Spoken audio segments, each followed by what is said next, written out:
Cocaine போதைப்பொருள் நடமாட்டத்தின் பின்னணியில் இருப்பவர்கள் யார், அவர்கள் மீது ஏன் நடவடிக்கை எடுக்கப்படவில்லை என்று முதலமைச்சர் பதிலளிக்க வேண்டும் என பாஜக மாநில துணைத் தலைவர் நாராயணன் திருப்பதி தெரிவித்துள்ளார். இது தொடர்பாக அவர் பேசியதை தற்போது பார்க்கலாம்.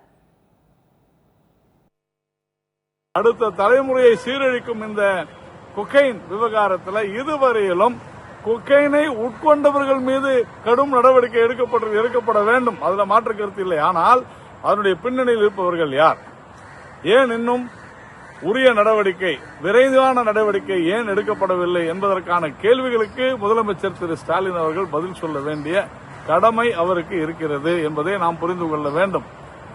இந்த விவகாரத்தை பொறுத்தவரையில மது, போதைப் பொருள் இது தமிழகத்தை மிக மோசமான ஒரு சூழ்நிலையில் வைத்திருக்கிறது என்பதை யாராலும் மறுக்க முடியுமா?